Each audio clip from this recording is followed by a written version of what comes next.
Well, hello! Welcome to our show. It is. Ooh, my hair's a mess this week.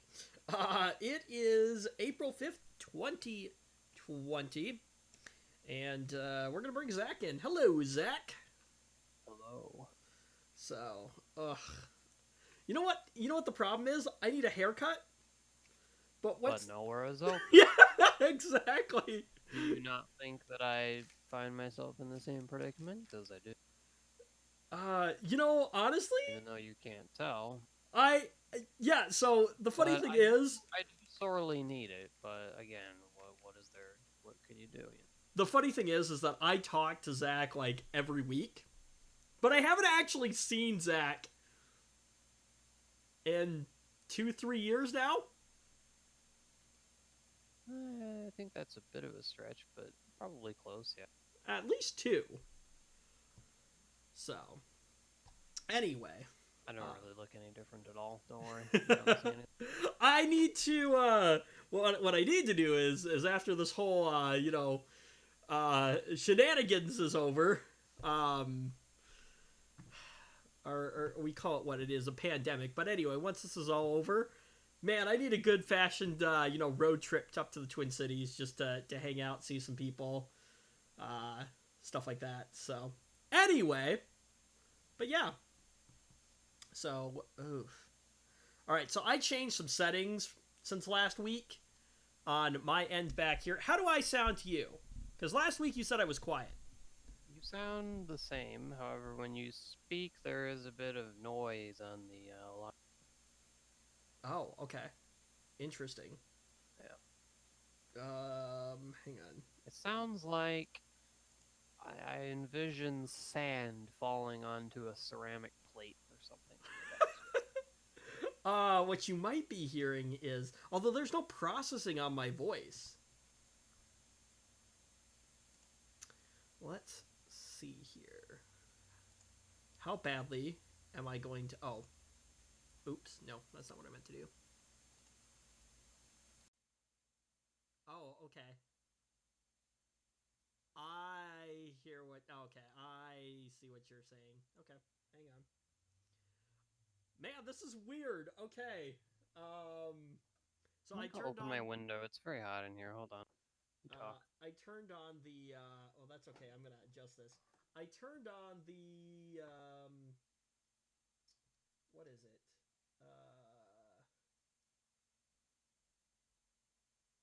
Hmm. Okay. Okay, I'm back. What did I turn on? Oh, I turned on the monitor so I could hear myself, and this is weird. There's an echo.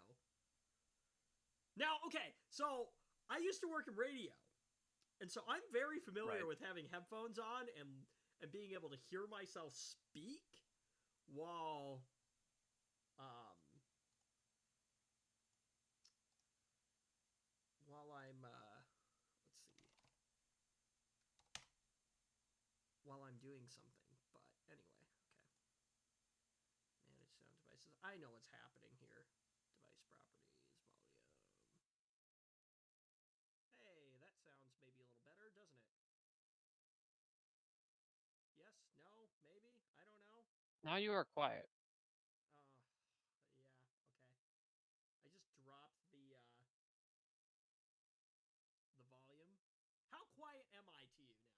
Now I'm like super super quiet, aren't I? You're the same. I can turn you up. I don't care. Yeah, you can turn me up, but well, I suppose I can turn myself up on the. Let's see here.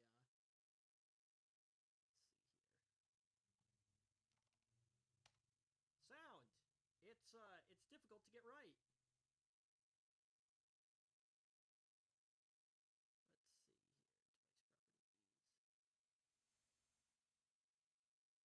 Device properties. See, now I'm gonna be really loud. You sound like you did before. Yeah, I know, because I adjusted the mic. Um, I'm not sure how that is. Well, let's see here.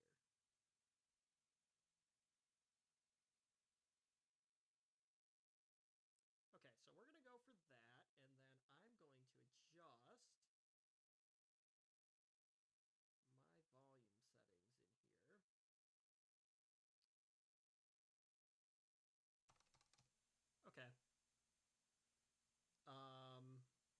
we can maybe try that.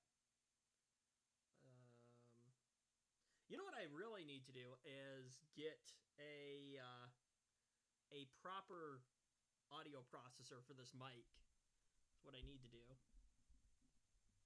So I can run it through a box basically, and then that will process it in real time. But anyway,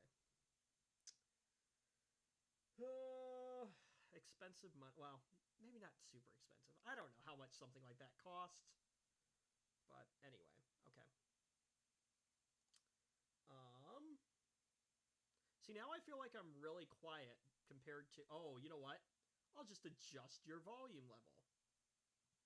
Well, I turned you up, so Okay. surely you can do the same. Oh, you know what? I wonder if I know why there's a really bad echo right now. Anyway, okay, hang on.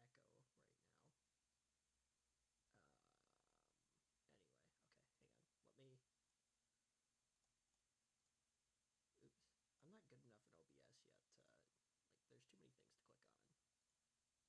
Monitor off. Okay, so that sounds way better. Now we're back to how I normally sound during the show to myself.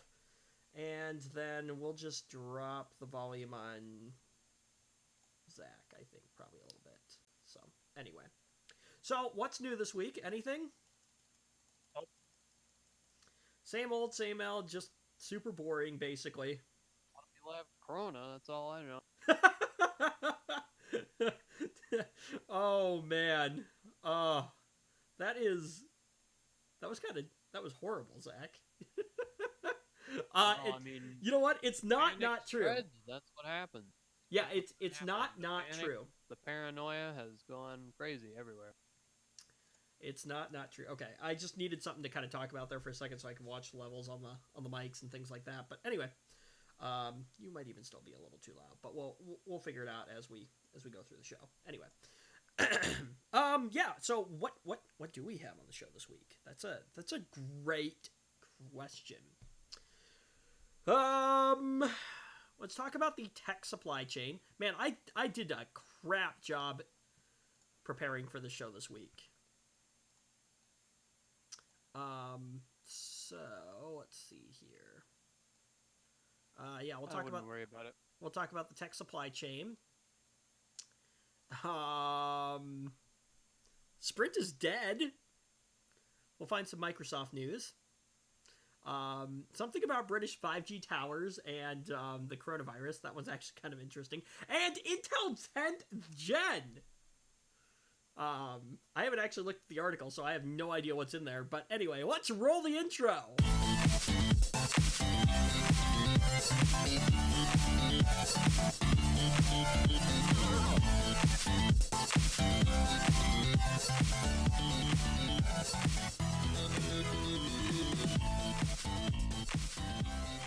This is the part when I listen to this back where like the open is going to be way too loud. But anyway.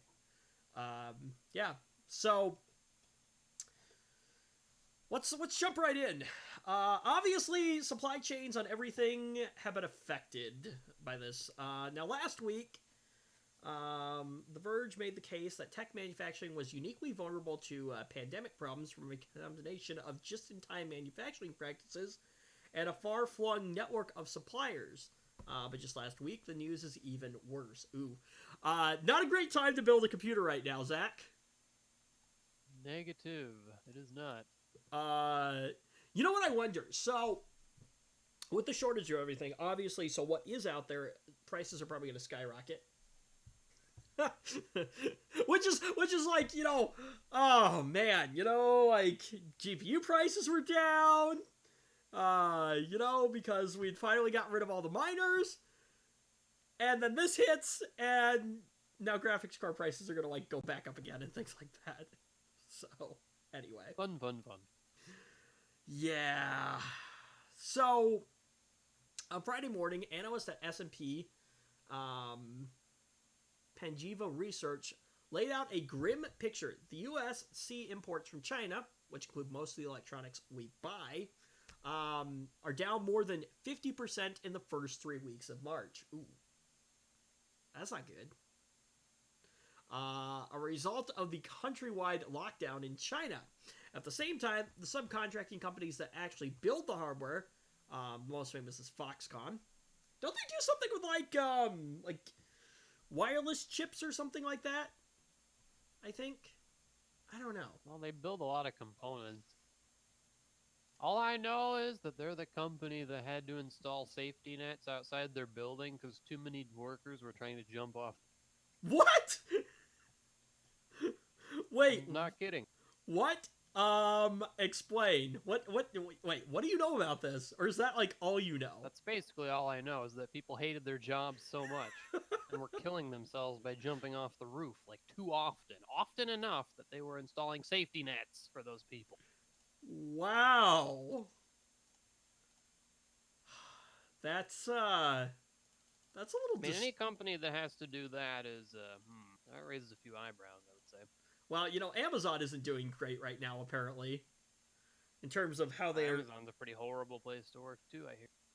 Yeah, for sure. Anyway. Like, I think last week, like, I don't know how much is true or what part is true, but apparently, like, somebody in the manufacturing plant had the virus, and Amazon just, like, conveniently forgot to tell the rest of their employees in that warehouse. Mm-hmm, yep. Sounds about right. Like, so that's a thing that happened. If we tell them, they can't work. Well, I don't know if it's necessarily that they can't work. I think it's that they just tried to sweep it under the rug, which is the part that's a little disturbing. Well, yeah, because if they didn't, then those people wouldn't be able to work.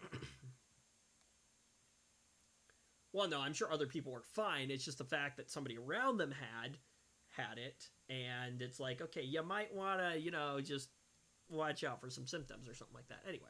Right, and they wouldn't want those people to be concerned about their health because it might impede their ability to work. Okay, I guess. Now, at the same time, the subcontractors that actually build that hardware, again, the most famous is Foxconn, but of course, there are a lot of them. They are thinking about getting out of China entirely, at least as much as they can. Haven't we been talking about this for years? Oh, we need to bring manufacturing out of China and other places. So,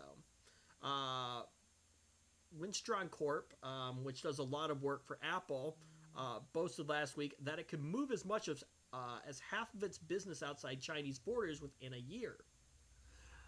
Here's the thing, though. Why? Okay, cool. Why do companies? Why has manufacturing moved to China, Zach? Because it's cheap. Exactly. Right? Because if it stayed here in the States or somewhere else, you'd have to pay employees a lot more money. A living wage. Right. You can't have that. Than what you do in China.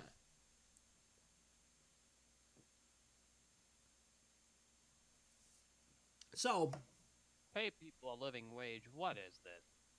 Right. You can't do that. So, anyway, so that's a thing. So it's a huge sea change for tech manufacturing, and while it's been building for a long time, it's going to be a lot faster and messier because of this pandemic. It also means that while these companies are scrambling for labor and parts, they're also going to scramble to stand up a whole new set of factories. Okay. At the same time, there are real concerns about the supply chain for lithium. Ooh, yeah, okay. A benchmark report lays out the quarantine situation for a number of major lithium experts from Australia to Chile. And while there haven't been any intense shortages yet, mines are having a lot of trouble getting shipments out. It's not the orders, and it's not the production. It's about, can we get it shipped? So, yeah, logistics are a big thing during this whole thing right now. So, have you been, you probably haven't been out and about to the store, have you? Sorry, I had to mute for a moment there. What's going on? I heard you at Lith. Yeah. Okay. So it's not like supply necessarily that's the problem with all this. It's the logistics, shipping, that's causing a lot of problems right now. I asked, have you been out to the stores recently? Like, twice. Okay. And what are shelves looking like? Are they still pretty empty? Very dry, yes. Yeah. So, see, because here's the thing: like, there's probably plenty of manufacturing that's still happening right now. It's just trying to get stuff to where it needs to go. So, Fair enough. let's see. I'm going to... Sorry, but I'm going to take 5 if you don't mind. Sorry. Take 5. Take 5 minutes. Be right back. What? What? Okay. In that case, then, I tell you what we're gonna do.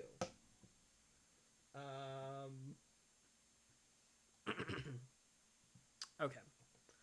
Let's do this. I think Zach's gone right now. I think he left for a moment. So yeah, we'll be back in a few. So yeah.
Okay, well, I'm back. You know what? While we wait for Zach. Oh, okay. Well, that worked out. Oh, okay. So that worked out better than I thought it was going to. Hang on. Let me. Zach is muted right at the minute, so nobody can hear him. What was going on?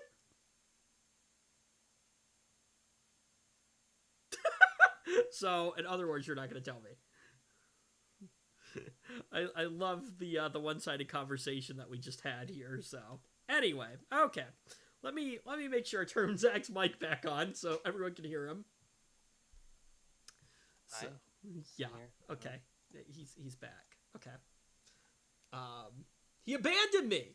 Actually, you've never actually done that on a show before. That's. I'm fairly sure that I have at least once or twice. Oh, maybe you have. Okay. Anyway. Okay. Moving on. It doesn't matter. Moving on. So yeah, supply chains are a mess right now. Zach, Sprint, it's dead, gone. Dead? Yeah. You know what's funny is that I always heard from people who had Sprint that they were horrible. What? Telecommunication company? You know what? Verizon does okay. Like that their coverage is horrible. Oh yeah, well of course. Not that they're a horrible company that will treat you like crap, because they all do that. But well, you know, so that their actual service is poor. Didn't you tell me that once too? I thought you used to have Sprint. we had Sprint along. Well, no, okay. So in this area, Sprint's coverage was horrible. Basically, unless you were going up and down I-35, nothing. But yeah, it's done. We now have just 3 major cell phone carriers in the U.S.: Verizon, AT&T, and T-Mobile. Can't really be good. Yeah, which is funny because so Sprint had crappy coverage, and then they got absorbed by another company that has crappy coverage, T-Mobile. So can two craps combine to make a not? I don't know. Is that how it works? Does crap plus crap equal less crap? Negative plus a negative equals a positive, or is that what it is? Yeah, two negatives Negative times a negative. or negative times a negative. Can you tell I was not good at math? So anyway, but yeah, so it's done, the merger. Between T-Mobile and hearing about this so long ago. Yeah, And well, it just kept, and it was just like in limbo forever. well, yeah, that's because FCC stuff takes forever. Anyway, so yeah. Oh, yeah. Yeah, so the merger is now done. It's been such a long time coming and has seemed so invertible that the news that dropped on none other than April Fool's Day, Zach. Like a joke. Yeah, felt more like a little more than a blip in the tech world, though. Anyway, so if you are a Sprint customer, don't panic. It's okay. I'm panicking. I feel sorry for you, but anyway. I'm not actually a Sprint customer, though. There's an answer to the what's next for Sprint customers now that T-Mobile or now that the T-Mobile merger has gone through. Well, there's no need to worry that things will change significantly in the short term, and T-Mobile is doing what it can to offer some immediate benefit. Sprint customers may get access to T-Mobile's LTE network if their phones support its bands, and may get software upgrades to support T-Mobile's mid-band 5G.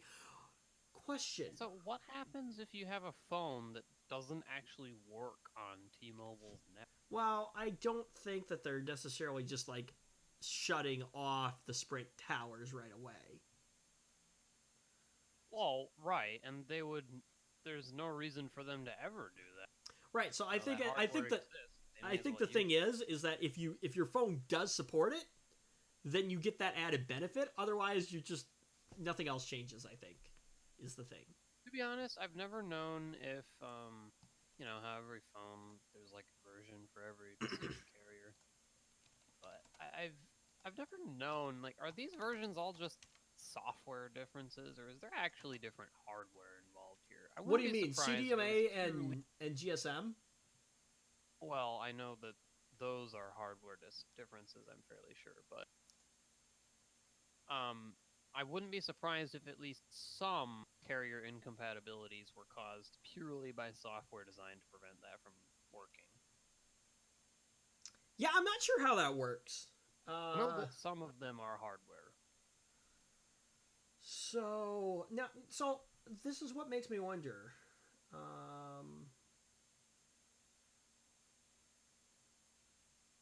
So CDMA is the newest, hottest, fastest technology. Offers more compatibility, better call quality, and more potential than the GSM. So okay.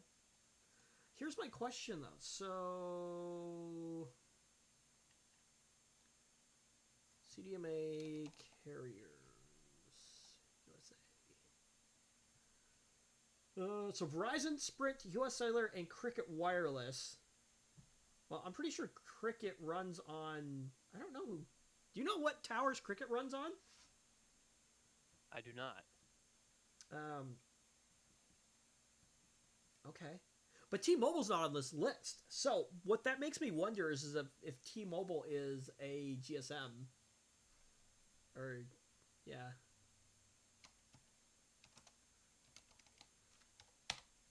GSM carriers. Yeah, AT&T and T-Mobile, I think. I am shamefully ignorant of cellular wireless technologies, mostly.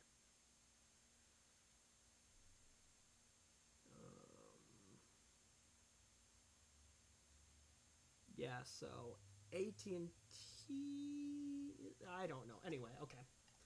Basically what I know though, so like if you have like an unlocked phone like what mine is, so I can throw I think anyone's SIM card in here and it should just work.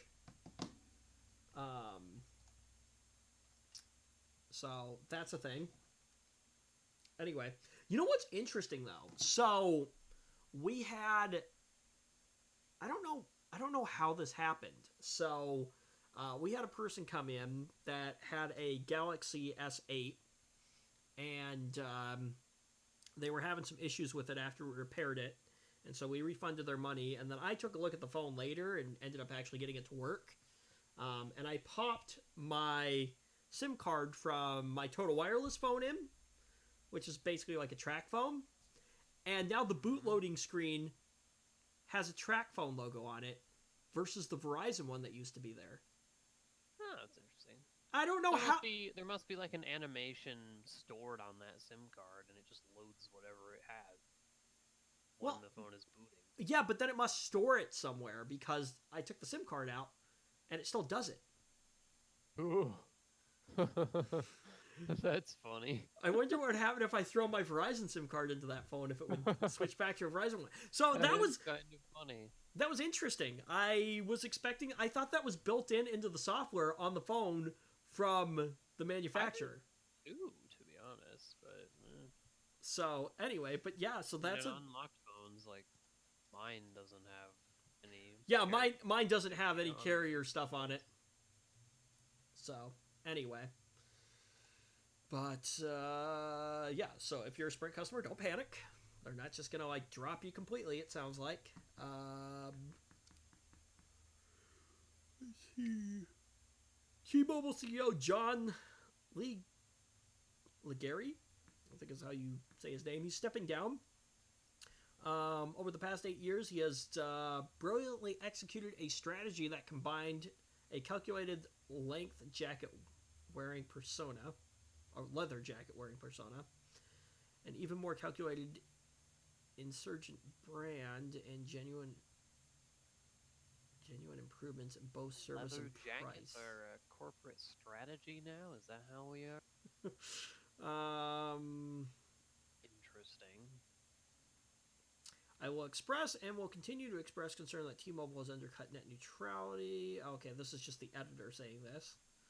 And they still think long term this merger will encourage the big three to raise prices. Yeah, probably. But the bigger picture is that 2-year contracts and Wondrous stick has my stuff events benefit workforce. Okay. Anyway.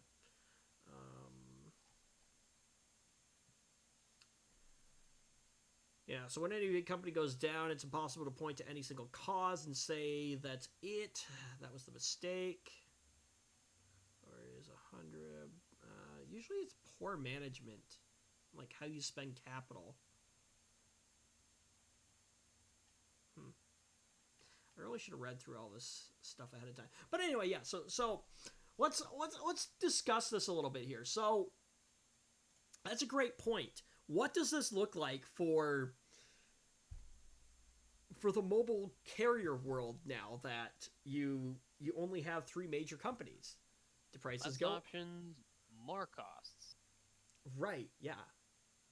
Because it's kind of like the airline industry where they all kind of have these deals with each other where they're like, oh, this is kind of where we're going to set prices and things like that. At least I think. I could be wrong.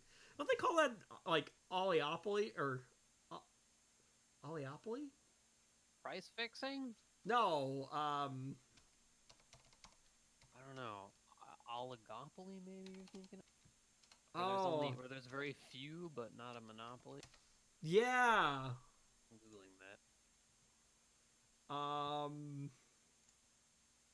A state of limited competition in which a market is shared by a small number of producers or sellers. Sounds about right. Sounds about like what we're looking for. Yeah. What we were saying. I love Google, the fact that like we're both looking at the same thing at the same time. State of limited competition. Anyway, okay. Actually, so I need to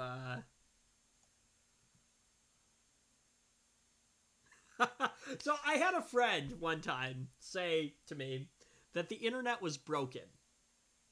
To which I said, the internet cannot be broken. Right. I mean, that's legit. Right. The internet cannot be broken. The internet is a global system of interconnected computer networks that uses the Internet Protocol Suite, TCP/IP, to link devices worldwide. It is a network of networks that consists of private, public, academic, business, and government networks of local to global scope, linked by a broad array of electronics, wireless, and optical networking technology. Anyway, so that became a joke for a while. That whole little spiel there. Anyway, but yeah. No, the internet cannot be broken. I mean, it could be, I guess.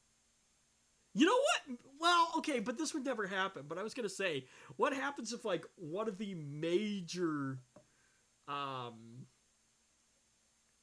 at least it's very unlikely to happen. But what if one of the major internet provider tiers had an issue somewhere? Well, then the internet wouldn't be down. Still, because there's others, but it would be unfortunate indeed. I'm sure, like, so like tier 2 providers probably have multiple links in. You know what I mean? There's so many different routes that things can go through that. Right. Yeah, and that's the idea. So, you know what one of the most frustrating things has been recently, though? Is trying to set up a freaking VPN. And we're not talking like a VPN to hide your traffic. No, I'm talking a VPN to be able to get into a network so that users can remotely work from home while still accessing. Holy mackerel, I've been having trouble out the wazoo trying to get it set up. So, usually I'm pretty good with networking stuff. This one is stumping me a little. Like, I'm pretty... Actually, it's a funny story, right?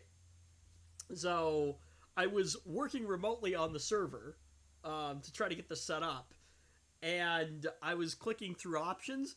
And then I clicked something that basically screwed up the entire NIC on the device. And of course, I remoted it over the internet, so I lost connectivity to the device. So I remoted into a different computer on the same campus, basically. and then tried to ping.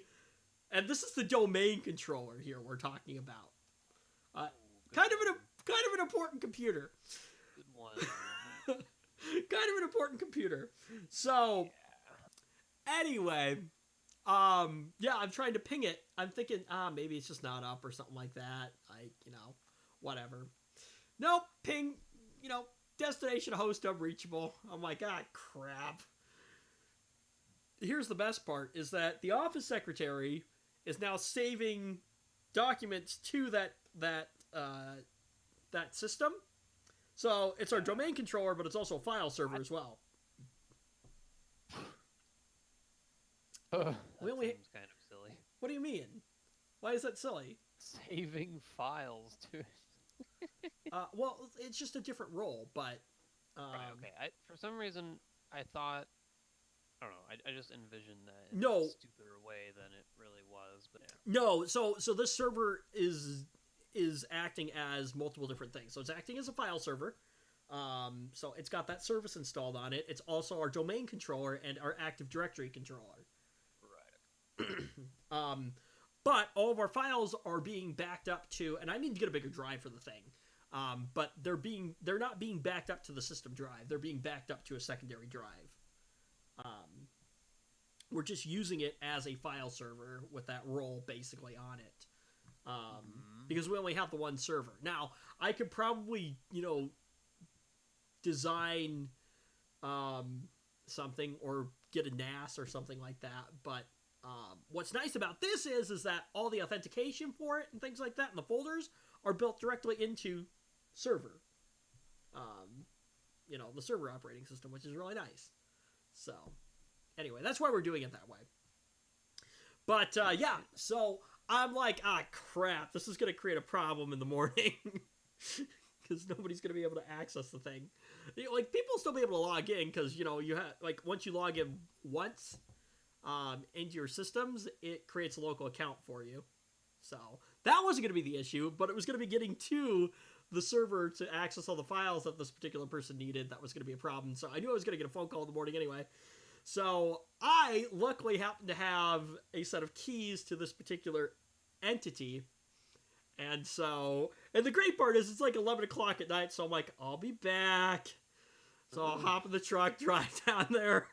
And I knew exactly what I need to do. I was like, I just need to undo what I just did. And sure enough, as soon as I did, it came back. But, yeah. Oops. Kind of funny to admit. Won't do that again.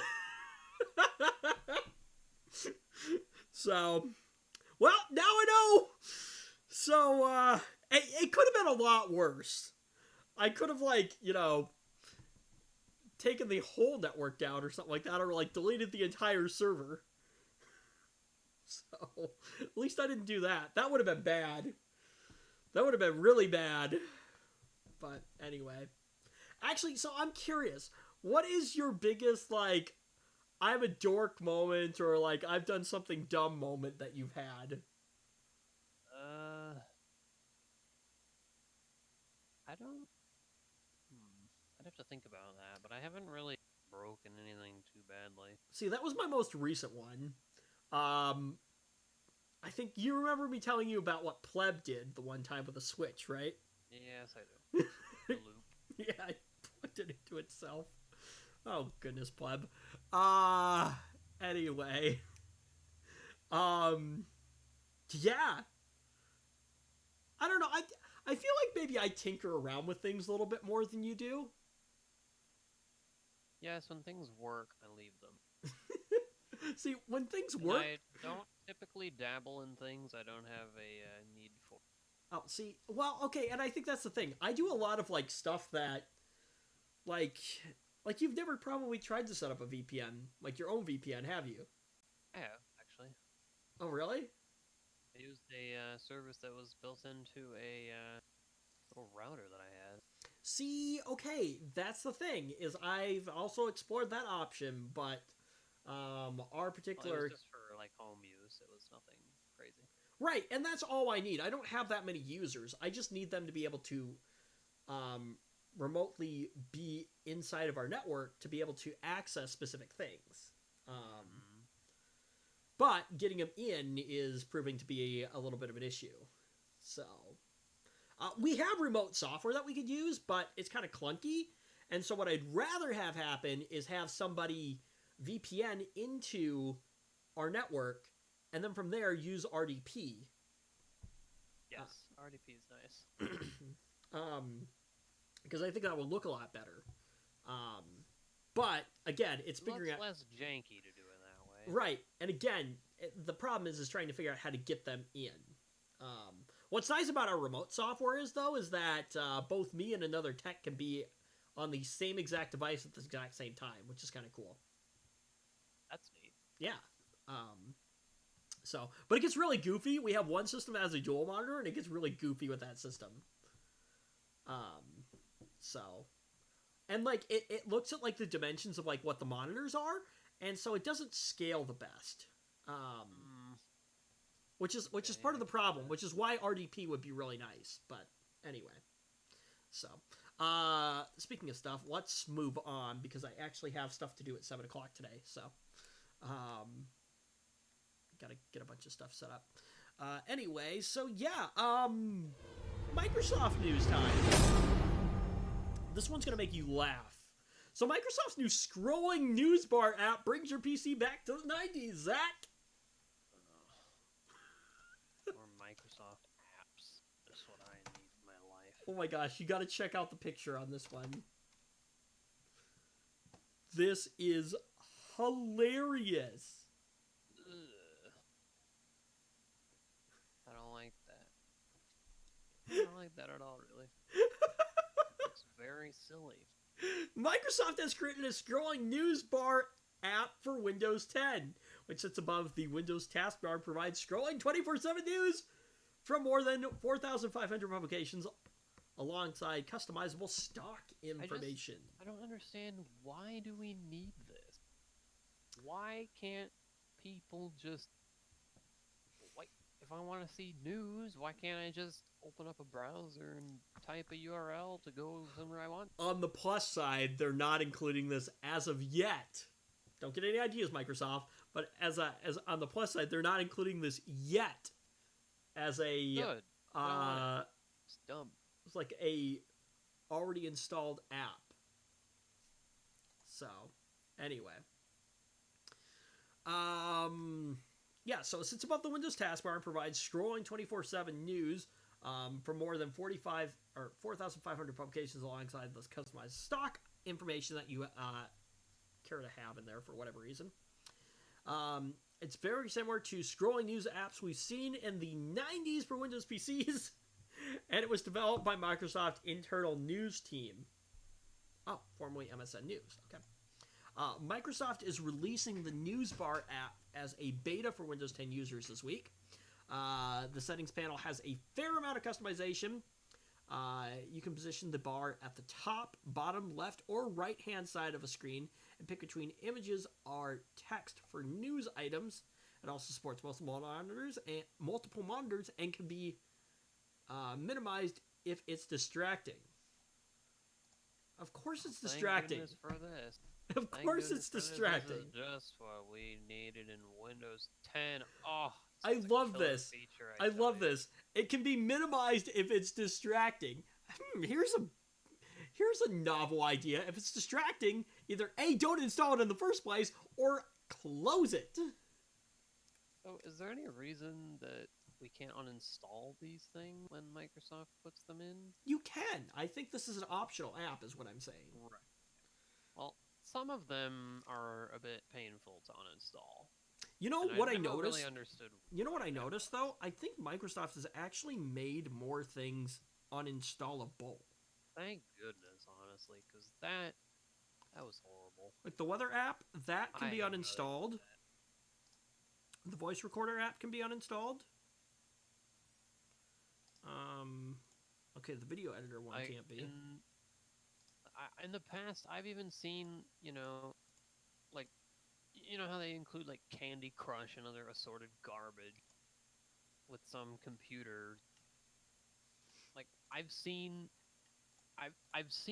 those get uninstalled and then immediately reinstalled. Yes, when that Windows is one of my. Yes, that is one of That my is the biggest. worst. Why does the Why? updates reinstall the bloatware? That Ugh, is the thing. I I've hate I've that. gone off about this before. That is so Multiple dumb. times. I have. Putting bloatware in Dang an it, operating Zach! system that you pay for is wrong in and of itself. But when you uninstall it, as soon as it updates, they put it back in there. That is the thing that I annoys didn't me want the Candy Crush when I most. uninstalled it, and I don't want it now either. You're gonna Thank you. and you're have gonna a get me good day. going, Zach. But yeah, I have. Why? It's horrible. I don't know. Maybe they've gotten better about that. But the thing is I that hope that is they the thing. have received a lot of horrible That- feedback about it. That thing right there, like it's bad enough that they put it there in the first place, but then after I uninstall it, it comes back. Why? That's not how that should work. If I uninstall something, I uninstalled it for. It's just like Teams. Oh, Teams is horrible. You uninstall Teams, and then it reinstalls again because you got the stupid system-wide installer still installed. Oh! It's like Microsoft has learned nothing from the Windows 10 rollout. Whatsoever. They've learned that it's profitable to do this. That's what they've learned. Yeah, and it also pisses a lot of people off. Actually, you know what? No. It probably doesn't piss as many people off as we think it does. It probably pisses off power users like me and you. But to the average consumer, the average consumer does not give two flying Fs. I mean, I think that a lot of people probably find it annoying. They just don't. They just don't think they can do anything. Right. And I think a lot of corporations just don't. I'm sure a lot of people look at that and be like, "Well, I kind of wish that wasn't there." Yeah. I deliberately took steps when we rolled out an Active Directory server in the organization that I rolled it out in to specifically eliminate specific things. The search bar and the menu and the taskbar off by default. The task view button gone. The people button gone. Goodbye. The stupid Microsoft Edge shortcut on the desktop gone. That one I actually had to set up a registry edit for to get it to do that. Right. Sounds about right. Yeah. You know, one thing that's kind of cool, although I need to play with a little bit more, is that as an administrator, I can actually set up custom start menus, basically. Like, I can create a start menu the way I want it, and then, I don't know super how customizable I can get it, but, like, on all of our non-essential users, or, like, staff users, like, on our systems, for our live stream computer, the system that's in place for like doing presentations. When you log in with those accounts, the side panel thing, the live tiles, that is gone. Doesn't exist. It's just a list of programs is all it is. Good. So, anyway. No, I do not have the coronavirus. I swallowed weird. Anyway, okay. Just coughing is like supposed to be a sign of it or something like that. Speaking of the coronavirus, British 5G towers are being set on fire because of coronavirus conspiracy theories, Zach! I knew when I saw this one I had to put it in the show. Oh god. 5G phone masts are being set alight in the UK. 5G is government mind control. Come on, wake up, sheep. after online conspiracy theories have misleadingly linked the cell towers to the coronavirus pandemic. Oh my gosh. The BBC reports that at least 3 5G towers were set alight within the last week, and police and fire services were called to extinguish the flames. I'm sorry, we shouldn't be laughing, but like, okay, a serious moment. Stupidity just never fails. Serious moment. Like, yes, we're laughing about this. Yes, this is funny, but let's be clear. Jesus. We don't think this is a good idea.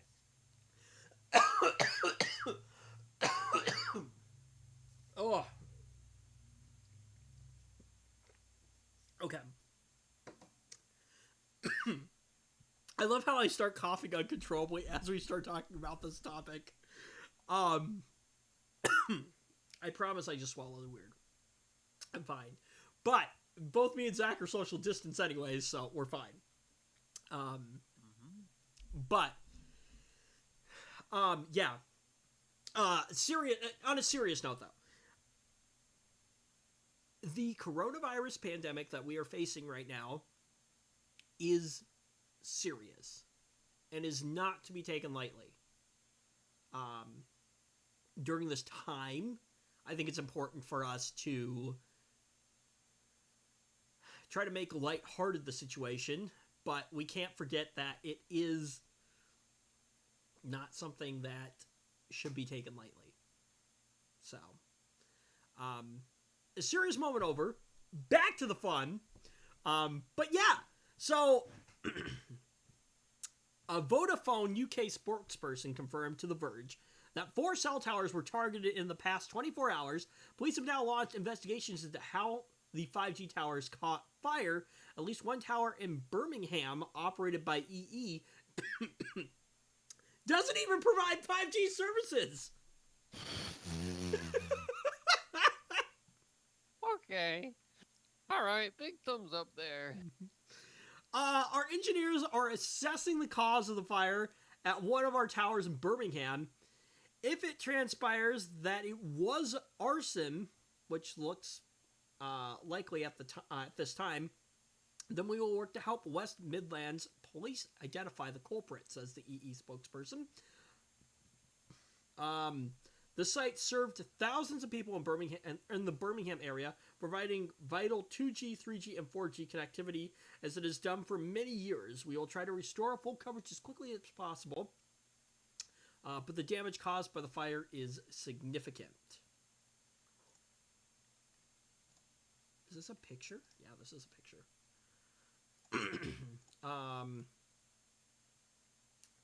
This is not the world's greatest picture, but nonetheless, yeah, like seriously, rumors and conspiracy theories over a link between the rollout of 5G and the spread of coronavirus have been spread primarily through social media networks. A variety of groups exist on Facebook and Nextdoor, where thousands of members repeat false and misleading claims that 5G is supposedly harmful. Okay, and so there has been talk about whether or not like 5G actually is harmful, and like what its impact is going to be to us. Probably nothing. Yeah, probably nothing. But it is definitely not what's causing the coronavirus to spread. Some people. Actually, you know what? Okay, Whatever, so just leave them to their I am not a medical. crap. I'm not a medical doctor. I'm not in the medical field. I respect those people. Not in it. But let me ask you some basic things here, Zach. Okay? So, How... Actually, let's see how much you know. How did the coronavirus start? Where did it come from? China, because some like barbarians were eating things they shouldn't have been, apparently. Okay, that's pretty good. What were they eating? I don't know. Undercooked meats. Bat. As far as I understand. So, Right. So barbarians. Got it. anyway, okay. So, Uncivilized folks. COVID-19 is, by the way, COVID-19 stands for coronavirus, and 19 the year that it came out, or the year that it started. So that's what COVID-19 says, or it is. I was sent something that said that COVID-19 actually stood for like Chinese something something something. That's not actually what it stands for. Anyway, and this is not a political place either. That's not what I'm saying. But anyway, so yes,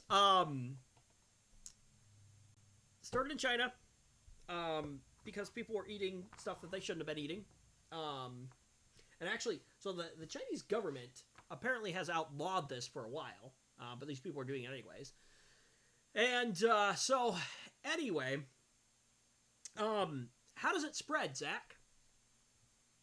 Same way any other person-to-person illness does. Well, actually, no, but same way your average cold, flu, whatever does. Yeah, exactly. Through contact through other people. But why is this one particularly problematic? Because you don't show any symptoms for 2 weeks, blah, blah, blah, you know, everybody by now. Not everyone, apparently. Well, not everyone, but most people. So, yeah. Well, yeah, one thing is that you don't show any symptoms. So, you may have the virus and be passing it along to other people. But even if you did show signs immediately, Zach, we've had viruses before. The flu, for instance, right? But we don't call the flu a national pandemic. Why is this one a national pandemic? What is so different about this one? Do you know? Because more people are susceptible to it? I'm not sure. Yes, more people are susceptible to it. Actually, in fact, all of us are susceptible to it. Do you know why? Because it's new. Right, yeah. So this is a virus that is commonly found in animals, bats specifically. So we don't have any immunity to it. And that's why this is such a problem right now. So, unlike the flu where we have a vaccination for it and things like that, we don't have anything for this. We don't have any antibodies. Our body doesn't know what to do with it. And so we have no defense against it. And that's why this is such a problem right now. But anyway, not 5G towers. Now, one theory claims that the novel coronavirus originated in Wuhan because the Chinese city have recently been rolling out 5G. You know, here's the thing. I could totally see China doing something like mind control-ish, like... I could see them wishing that they could. Right? Anyway. It's now supposed to be spread to other cities that are also using 5G. These false conspiracy theories neglect to mention that a highly contagious virus would naturally spread more in densely populated cities with access to 5G. And that the coronavirus pandemic has hit countries like Iran and Japan where 5G isn't in use yet. There's no scientific evidence that links the coronavirus pandemic to 5G, nor any immediate negative health effects to 5G. Full Fact, an independent fact-checking charity in the UK, has explored the claims after a British tabloid newspaper highlighted them recently. 5G uses a higher frequency of radio waves than 4G and 3G, but regulations in the UK have recorded 5G electromagnetic radiation levels well below international guidelines. So yeah. But it hasn't stopped these wild conspiracy theories from spreading, though. Some people are even harassing workers laying fiber optic cables for 5G installations, claiming that when 5G is turned on, it's going to kill everyone. Oh, goodness. UK operators now believe the attacks are undermining the nation's security. I'm saddened today to report that vandals have carried out a series of arson attacks on mobile phone masts during this time of national crisis. This is now a matter of national security. Police and counterterrorism authorities are investigating. Oh, goodness gracious. Oh, the misinformation that people get sometimes. It's like, really? This can't be real. Anyway, moving on. All right, Zach. Intel's new 10th gen chips bring 5 gigahertz clock speeds to gaming laptops. Are you still there, or did you drop out? Sorry. Yeah, I am here, but my time is limited, unfortunately. So is mine. Real quick. God dang it. Gosh dang it. That's what I should say. Anyway, I'm having an issue with my second monitor where it just like randomly goes black. I don't know if that's the graphics card, the screen, something else. Anyway, okay. Do you want to go through these real quick? Let me send you a link. Briefly, sure. Okay. Cool. You could make it quick. Yeah, I'll let you lead this one real quick. Let's just go through the specs here and see what you think. Let's see. Well, they're certainly fast. Yeah, let me put these up on screen real quick here. These are for mobile, huh? 45 watts. Wow. Now the question is, how will they be able to hold those clocks?